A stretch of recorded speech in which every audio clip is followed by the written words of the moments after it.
Was Muhammad a paedophile? The short answer is no. But this highly offensive question is asked increasingly these days, particularly on social media and by Christians, missionaries who, in my experience, taunt Muslims with this accusation that Muhammad was a paedophile. And this in particular is because of his marriage to Aisha. But when you look at the historical evidence presented in context, we find that this allegation is in fact baseless, and that's what I intend to do now, briefly. Scholars disagree concerning the age of Aisha when she married the Prophet, the earliest estimate being that she was 9 years old.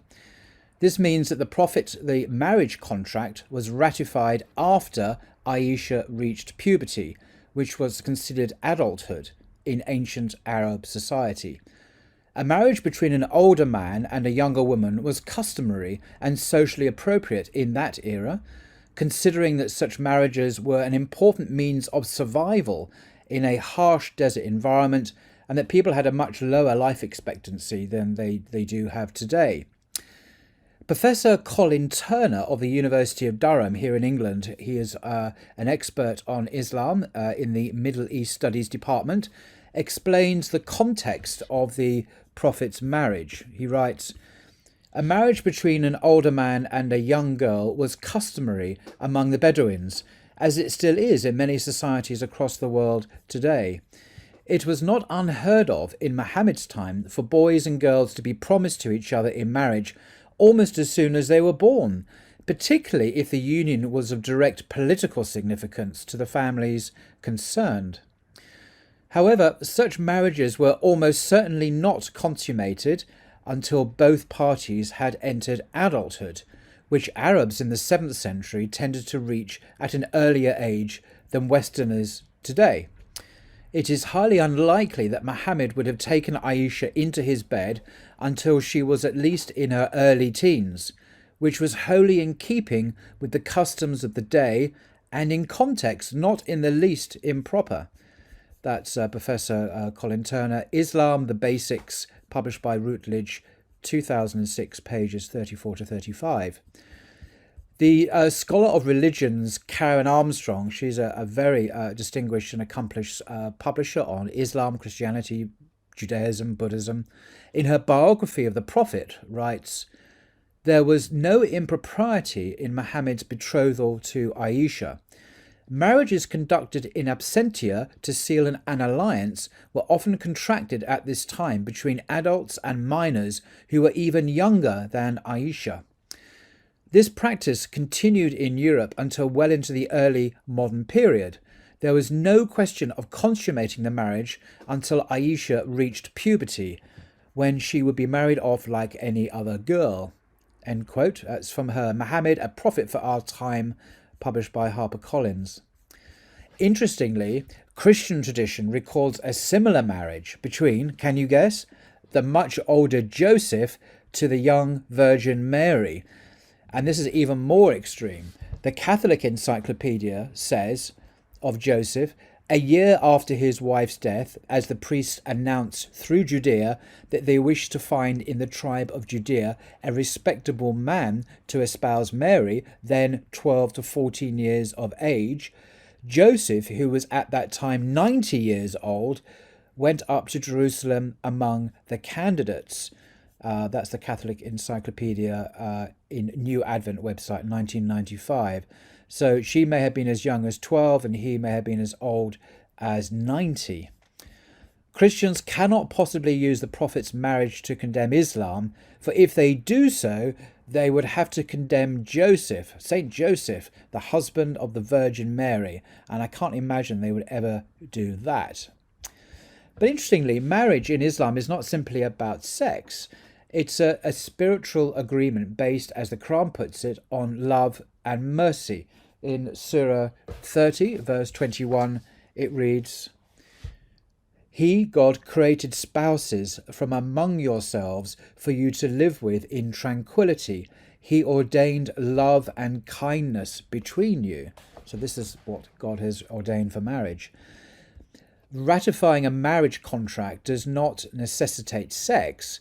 There is no evidence whatsoever that the Prophet had sex with Aisha before puberty. And that's a crucial point. And just to emphasize that point, just to quote a couple of Western sources talking about the age of consent and marriage in the West, quoting from a textbook, Adolescence, Sexuality and the Criminal Law, a Multidisciplinary Perspective. It's a handbook discussing the regulation of adolescent sexual behavior and provides lots of useful historical information. It's mainly written for the legal profession, for those interested in issues of criminality and the sexuality of children and adolescents. And it says on page 25, age of consent throughout history has usually coincided with the age of puberty, although at sometimes it has been as early as 7. Early on, age of consent was a familial or tribal matter and only became a legal one in the Greco-Roman period. The Roman tradition served as the base for Christian Europe as well as the Christian Church itself, which generally, essentially based upon biological development at 12 or even 14, but continued to set the absolute minimum at 7 years old. And then another quote here, traditionally across the globe, the age of consent for sexual union was a matter for families to decide, or a tribal custom. In most cases, this coincided with signs of puberty, menstruation for a woman and pubic hair for a man. And then coming particularly to the United States, which really surprised me, in the 19th century, the usual age of consent in the United States was, believe it or not, 10 years.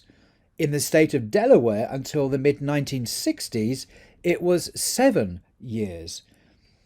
In A Guide to America's Sex Laws, the authors note, the law governing the age of consent has changed dramatically in the United States during the 20th century. Most states codified a statutory age of consent during the 19th century, and the usual age was 10 years. Now, this is stated by Richard A. Posner. He was Chief Judge of the United States Court of Appeals. So that was his statement of the affairs. And then coming to Britain, according to British common law, during the colonial period, the age of consent was 7. Today, we are astounded that girls of this age were assumed to know enough about sex or about sin to make such a decision competently. But nevertheless, that was the reality. So age of consent laws are quite different from what they are today, clearly.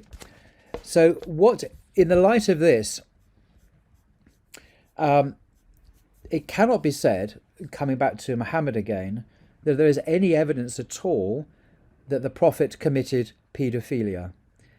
Now, this was because the age of consent, the age of puberty, and the age of adulthood were all at the same time, the age of puberty. And Muhammad would have consummated the marriage several years after the betrothal, when she was technically an adult, when she was a woman, according to the customs and the historical context of the day. So it would have been an appropriate thing to do. So to summarize, the Prophet's marriage to Aisha was appropriate considering the circumstances of life in ancient Arabia.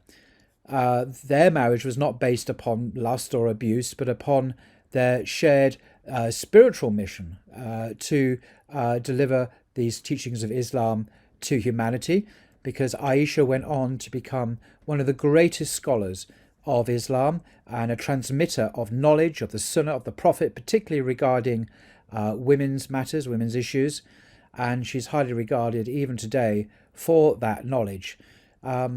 So I think that is, in a very rough way, in a very simple way, the reason why it is anachronistic, to put it politely.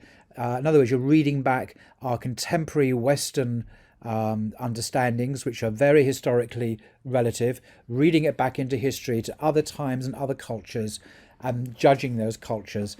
That's called anachronism, and it's not a good thing. It's an intellectual sin.